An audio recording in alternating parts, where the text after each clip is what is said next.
Waalaikumsalam, silakan masuk. Baik, ini dengan Kak Salwa yang telah menghubungi saya semalam ya? Iya benar Bu. Oke. Tadi Kak Salwa kesini naik apa? Jadi saya kesini naik ojek online. Oke. Rumah Kak Salwa jauh dari sini ya? Apa Iya. gimana? Rumah saya ada di Ciganjur. Sebelumnya perkenalkan, nama Ibu Fuji Lestari. Kak Salwa bisa manggilnya Ibu Fuji. Oh iya, Kak Salwa lebih enak dipanggil siapa? Kak Salwa aja. Oke, namanya Salwa aja. Namanya Salsabila Salwa, tapi aku nyaman dipanggilnya Salwa. Oke, baik. Apakah Kak Salwa pernah melakukan konseling sebelumnya? Belum. Oke, baik. Sebelumnya saya ceritakan terlebih dahulu ya, apa itu konseling client center atau konseling perorangan. Jadi di sini konseling perorangan atau konseling client center ini yang dilakukan oleh klien yaitu Kak Salwa dan konselor yaitu saya. Proses bantuan di mana klien merasakan ada permasalahan yang dibantu oleh konselor yaitu saya sendiri. Dan di konseling ini ada beberapa asas. Baik jika belum melakukan konseling, saya akan sampaikan beberapa hal terkait dengan konseling perorangan ini. Konseling perorangan adalah merupakan salah satu layanan bimbingan dan konseling dan di mana kegiatannya dilakukan dengan beberapa hal atau beberapa azas yang akan kita lakukan. Yang pertama ini ada asas kerahasiaan. Jadi Kak Salwa tidak perlu khawatir dengan Kak Salwa ceritakan apapun karena saya akan menyimpannya dan tidak dipersebarluaskan oleh siapapun. Dan yang kedua ada azas kesukarelaan. Jadi Kak Salwa bisa bercerita secara sukarela tanpa ada tertekan ataupun saya. Jadi asas kesukarelaan ini Kak Salwa bisa bercerita secara sukarela dan saya tidak akan membatasinya. Dan yang ketiga ini ada asas kekinian. Jadi apapun yang telah disampaikan oleh Kak Salwa ini yang dirasakan pada saat ini pada saat ini karena ini asas kekinian. Dan yang keempat ada pengambilan keputusan oleh diri klien. Jadi permasalahan yang Kak Salwa nanti akan diceritakan, Kak Salwa bisa mengambil keputusan pada Kak Salwa sendiri. Kak Salwa berhak bertanggung jawab atas keputusan apa yang telah Kak Salwa ambil. Dan yang kelima ada asas kegiatan, di mana asas kegiatan ini ada beberapa hal atau langkah-langkah yang akan kita lakukan. Dan yang terakhir ada asas kenormatifan, di mana di asas kenormatifan ini tidak boleh bertentangan dengan norma-norma yang berlaku seperti berkomunikasi yang tidak baik. Oke. Sebelum kita melakukan konseling, waktu yang konseling kita lakukan itu selama 45 menit. Jadi Kak Salwa bisa bercerita apa yang Kak Salwa lakukan itu dalam waktu kurang lebih 40 menit dalam konseling ini. Baik, sebelum kita melakukan proses konseling, saya akan sampaikan janji konselor terlebih dahulu. Saya Fuji Lestari dengan ini menyatakan bahwa saya sanggup dan bersedia menerima, menyimpan, memelihara, menjaga, dan merahasiakan segala data atau keterangan lainnya yang saya terima baik dari klien saya atau dari siapapun juga, yaitu data atau keterangan yang tidak boleh dan tidak layak diketahui oleh orang lain. Baik, apa permasalahan yang Kak Salwa rasakan pada saat ini? Sering merasakan cemas karena pelajaran yang banyak banget, kayak tugas PR menumpuk. Kan sekarang lagi profil pelajaran kurikulum merdeka, adanya project, jadi harus mengerjakan PDF sendiri, terus ditambah lagi yang bukan tugas kita dikerjain juga. Jadi yang lainnya tuh pada nggak mau bantu, jadi cemas pokoknya. Baik, jadi Kak Salwa merasakan cemas akhir-akhir ini karena dikarenakan tugas yang menumpuk.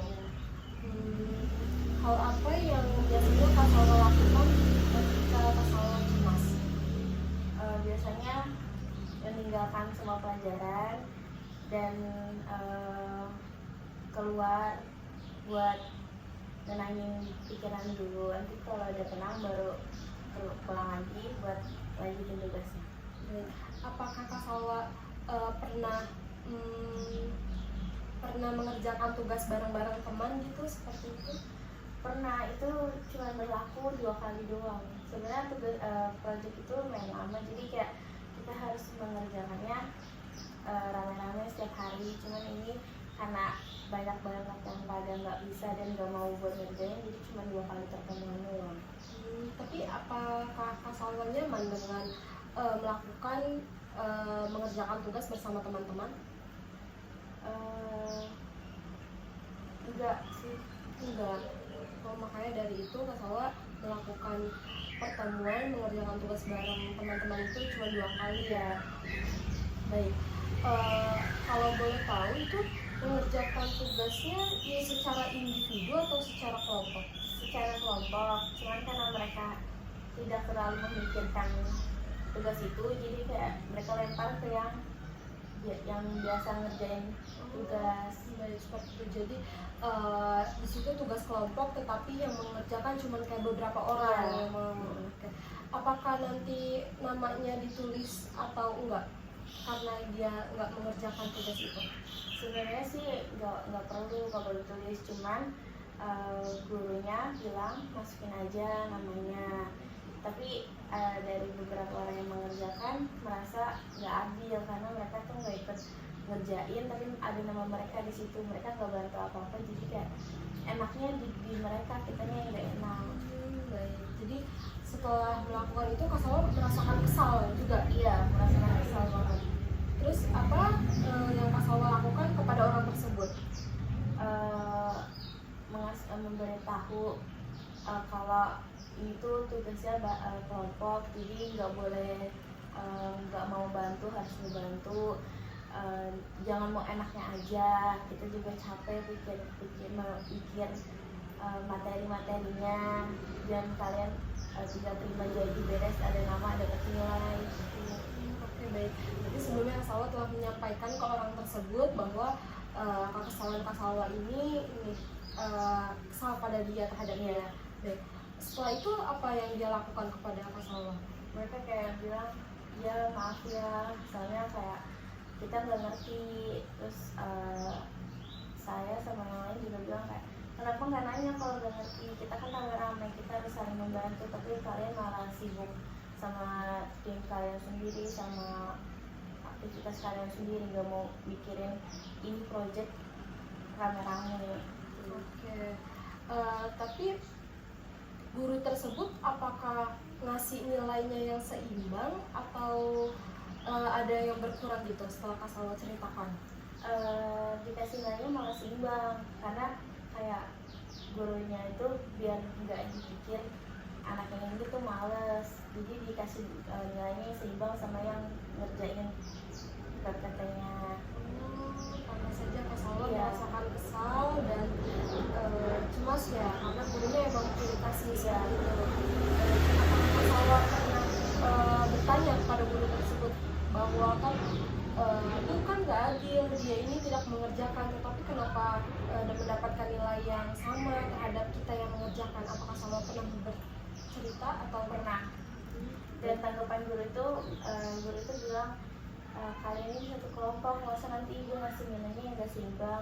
Tapi kan dia nggak ikut ngerjain Bu, walaupun dia nggak ikut ngerjain, tetap aja kalian satu kelompok. Nah yang lain tuh kayak merasa gak bisa, ini nggak bisa dibiarin, jadi ya udah mereka kesel juga sampai sekarang, nggak mau lagi sekelompok sama orang itu. Baik. Tetapi ada beberapa guru atau guru tersebut aja yang seperti itu pilih kasih? Ada beberapa guru juga sih, cuman yang lebih parah itu guru yang ini. Oke, berarti Kak Salwa ini merasakan kesal terhadap guru tersebut dan sudah mendiskusikan atau bercerita mengungkapkan kepada guru tersebut, dan tanggapannya seperti itu karena kita sekelompok, makanya masa ibu mengasih nilai yang berbeda-beda. Tetapi apakah itu kelompokannya akan berlanjut seperti itu atau sering ganti-ganti kelompoknya? Jadi selama setahun itu 3 kali project dan itu 3 kali ganti kelompok.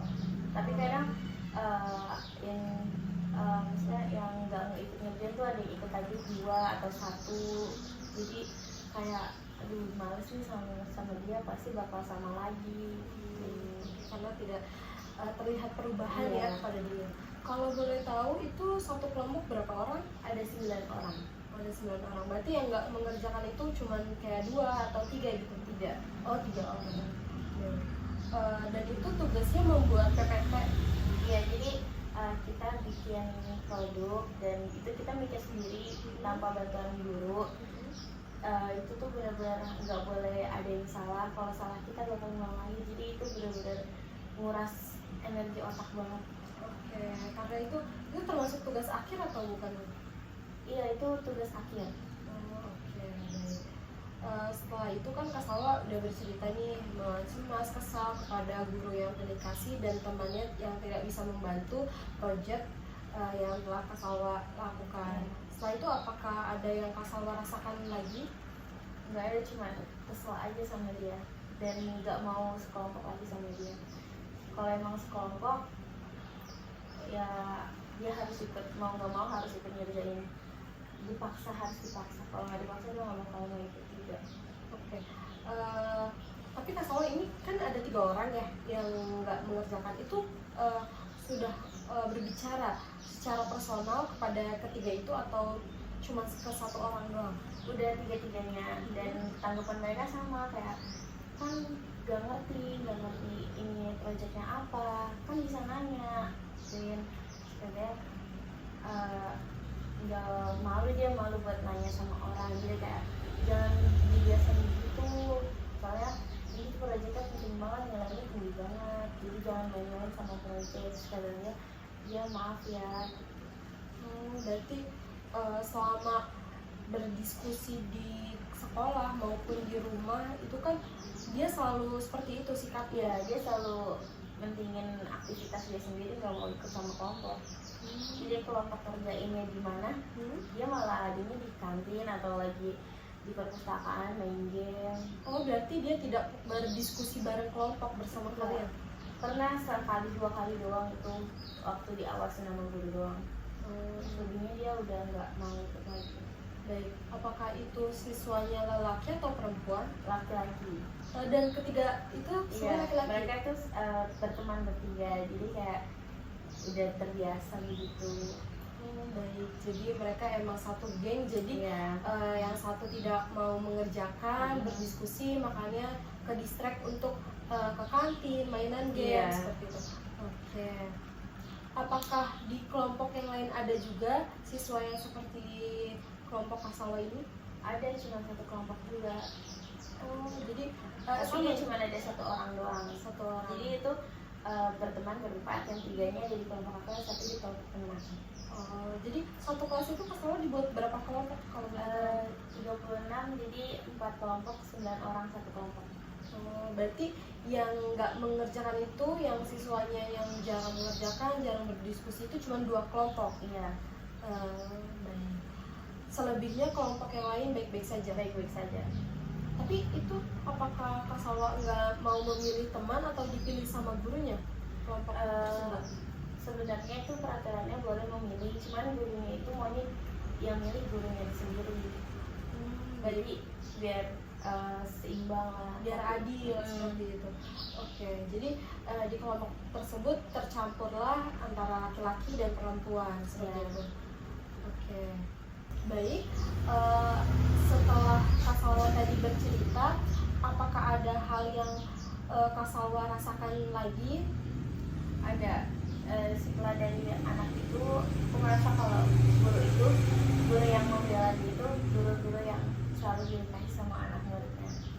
Maksudnya kayak mereka aja yang nggak ngerjain aja bisa dapat nilai yang tinggi, sedangkan yang ngerjain dikasih nilai yang seimbang sama yang nggak ngerjain. Itu tuh nggak adil banget gurunya. Baik. Jadi itu salah satu guru mata pelajaran atau guru wali kelas? Mata pelajaran.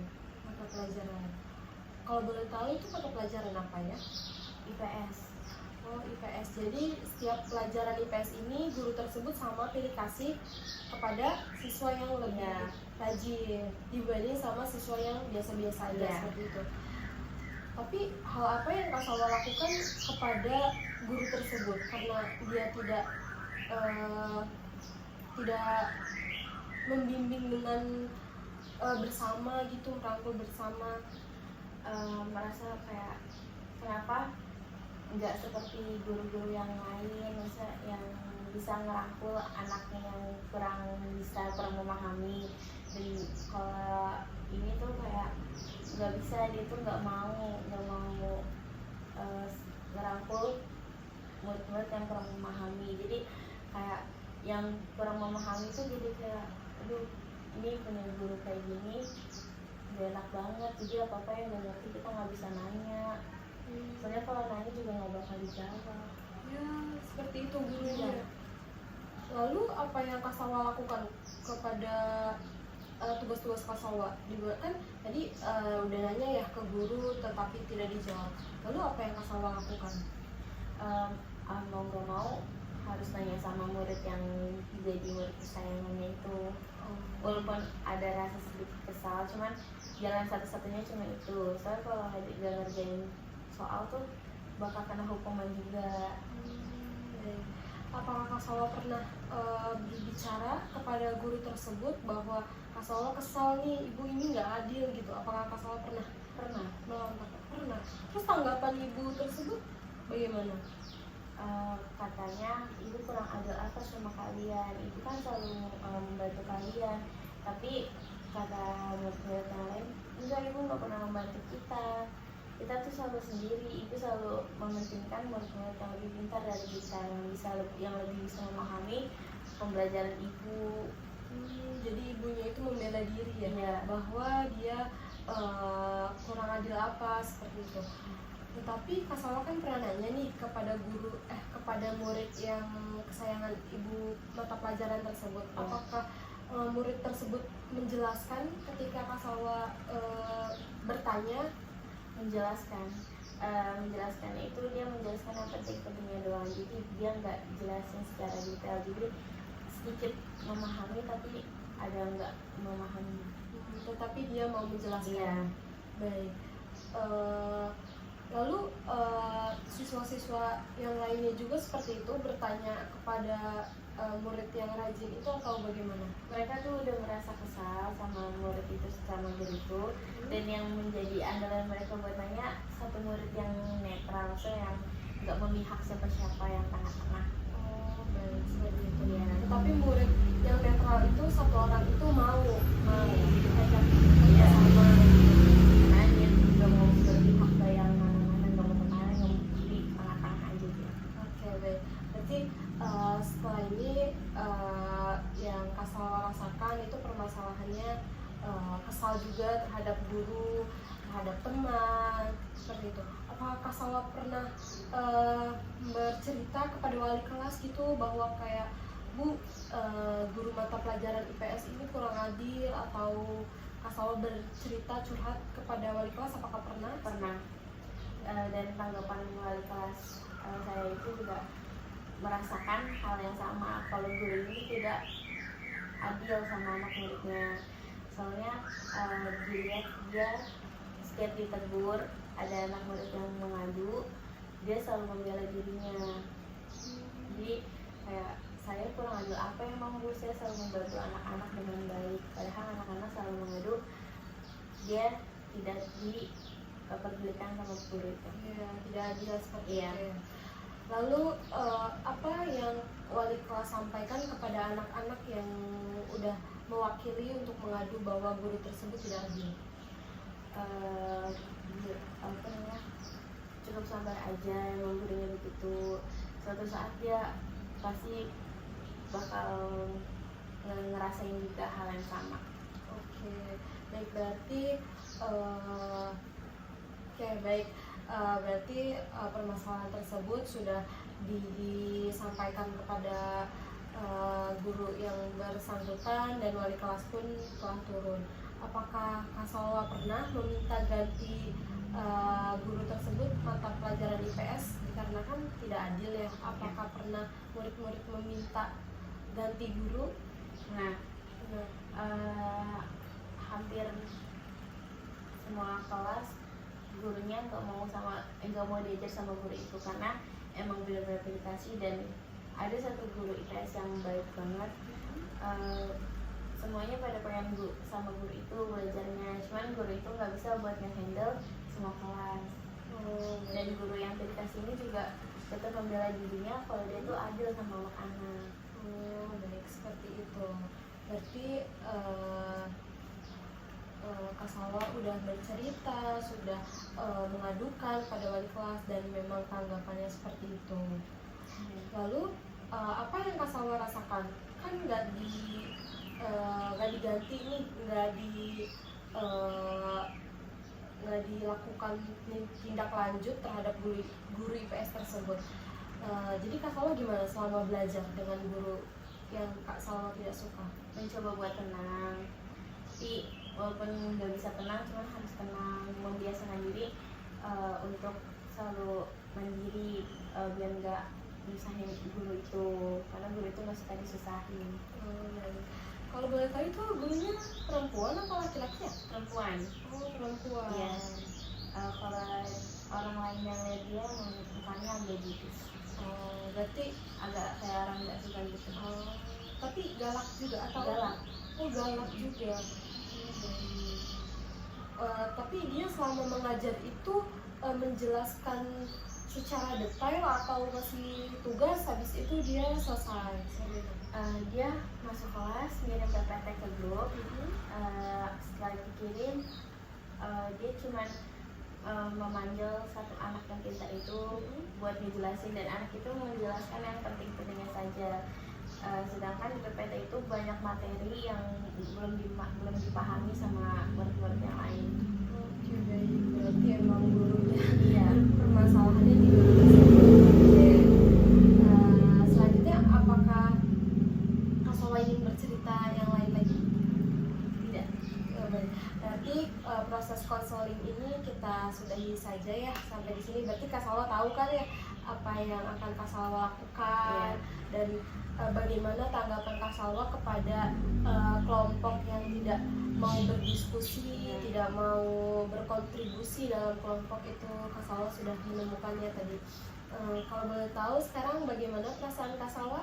Lebih tenang, tidak terlalu kepikiran masalah itu, terus kayak lebih relax aja. Oke, baik. Ibu berkenan sekali jika Kak Salwa ingin datang untuk konseling yang kedua kalinya. Kak Salwa bisa kontak Ibu lagi ya untuk kita berkonseling. Apakah Kak Salwa ada nomor Ibu kan ya? Ada. Ada, oke. Baik. Kita sudahi saja konseling pada pagi hari ini. Kurang mohon maaf ya. Assalamualaikum warahmatullahi wabarakatuh. Waalaikumsalam warahmatullahi wabarakatuh. Terima kasih ya Bu. Assalamualaikum warahmatullahi wabarakatuh. Waalaikumsalam. Selamat siang Ibu. Siang, Kak Salwa. Kak Salwa datang ke sini lagi untuk janjian sesi konseling yang kedua kali ya? Oke, baik. Sebelum kita mulai sesi konseling ini, Ibu mengucapkan terima kasih telah datang kembali. Bagaimana perasaan Kak Salwa hari ini? Alhamdulillah baik. Alhamdulillah. Sebelumnya yang permasalahan kemarin bagaimana Kak? Saya sudah mencoba menghubungi 3 teman saya yang susah diajak buat kerja kelompok, dan mereka cuma membalas dia mau minta maaf atas kesalahan yang telah kami buat dan bikin kesal anggota kelompok. Berarti emang ketiga anak itu sudah mengakui permasalahannya, sudah mengakui bahwa dia memang salah, tidak bisa membantu dan seperti itu. Apakah dia bertanggung jawab untuk mengerjakan atau membantu kelompok? Mereka hanya bilang kita belajar dari kesalahan kita yang kelompok ini, untuk yang selanjutnya kita akan lebih rajin lagi untuk membantu anggota kelompok. Baik, setelah Kak Salwa tadi sudah menceritakan, sekarang bagaimana perasaan Kak Salwa? Lebih tenang, lebih damai, terus tidak memikirkan hal-hal yang kemarin lagi. Baik, berarti Kak Salwa udah tidak ada berurusan lagi ya, seperti diem-dieman di kelas sudah tidak ada. Sudah tidak ada. Baik, berarti sudah tenang ya Kak Ya. perasaannya. Lalu selanjutnya, kalau misalkan Kak Salwa menemukan teman yang seperti itu lagi di semester yang akan datang, apakah Kak Salwa akan menerapkan yang tadi sudah Kak Salwa bilang? Iya, bakal memberi nasihat agar tidak seenaknya sama kelompok, banyak membantu Kak Salwa sudah tahu ya sisi baiknya dan sisi buruknya setelah mengikuti sesi konseling yang pertama dan yang ini sekarang sesi konseling yang kedua. Baik, permasalahan yang pertama kan kita udah selesai nih Kak, udah tahu nih jalan keluarnya gimana, cara penanganannya juga Kak Salwa udah menemukan yang berbicara dengan 3 orang tersebut. Lalu apakah Kak Salwa sudah mengutarakan yang kepada guru wali kelas Kak Salwa yang guru pilih kasih itu? Sudah, saya juga sudah, wali kelas saya juga sudah berbicara langsung kepada guru tersebut, dan guru tersebut merasa hal yang sama dari semua anak muridnya, kalau mereka kalau guru itu dilihatnya seperti guru yang selalu kasih sayang terhadap orang-orang tertentu saja, dan dia sudah minta maaf kepada semua para murid karena tidak membimbing dan merangkul dengan baik. Oke, baik. Berarti guru yang pilih kasih tersebut sudah meminta maaf dan sudah memberi klarifikasi kepada wali kelas sendiri. Berarti Kak Salwa tidak akan lagi menemukan guru-guru yang seperti pilih kasih itu ya, karena sudah ditindaklanjuti seperti itu. Lalu bagaimana perasaan Kak Salwa setelah sudah diberi kabar terkait guru tersebut udah meminta maaf dan udah ditindaklanjuti oleh wali kelas? Merasa lega karena teman-teman semua juga udah merasa nggak diprovokasi lagi sama guru tersebut dan sudah terbiasa seperti biasanya kayak guru-guru pada umumnya. Oke, baik. Tapi sekarang perasaan Kak Salwa udah lega, udah nyaman belajar di kelas dengan guru yang tidak pilih kasih ya. Jadi sama-sama ngerangkul, belajar bareng seperti itu. Apakah permasalahan yang sedang Kak Salwa alami ini yang tahu cuma Kak Salwa dengan teman-teman kelas dan guru wali kelas atau bagaimana? Sebenarnya ada Bu, ini masalahnya tuh harusnya yang tahu cuma teman-teman sekelas dan wali kelas aja, cuman dari teman saya yang berbicara kepada temannya yang beda kelas, dan temannya yang beda kelas itu memberitahu teman-temannya yang lain kalau kelas kami sedang ada masalah. Jadi mereka pada tahu dan banyak yang nanya-nanya. Oke. Apakah teman dari kelas lain itu mengetahui bahwa 3 anak dari kelompok Kak Salwa ini bermasalah? Tahu, dan mereka selalu mengejek kayak males banget sih jadi murid gitu. Jadi mempermalukan anak murid yang tidak ikut, yang tidak membantu kelompok ini. Baik, berarti memang sudah menyebar ya, menyebar Iya. luas karena sudah diceritakan dari teman ke teman, Iya. lalu ke kelas lain. Seperti itu. Oke. Baik, setelah Kak Salwa tadi sudah menceritakan, sekarang bagaimana perasaan Kak Salwa? Lebih tenang, lebih damai, terus tidak memikirkan hal-hal yang kemarin lagi. Baik, berarti Kak Salwa udah tidak ada berurusan lagi ya, seperti diem-dieman di kelas sudah tidak ada. Sudah tidak ada. Baik, berarti sudah tenang ya Kak Ya. perasaannya. Baik, setelah Kak Salwa tadi sudah bilang bahwa perasaannya sudah lega, sudah plong, sudah enak. Bagaimana kalau kita akhiri saja konseling sesi kedua ini? Boleh? Oke. Kita akhiri konseling perorangan pada siang ini. Terima kasih banyak atas kepercayaannya Kak Salwa terhadap saya, Puji Lestari, yang telah menceritakan apa yang telah Kak Salwa alami atau rasakan saat ini. Baik, selamat siang. Assalamualaikum. Waalaikumsalam, terima kasih Ibu. Ya, sama-sama. Hati-hati di jalan. Iya, terima kasih Ibu. Iya, sama-sama.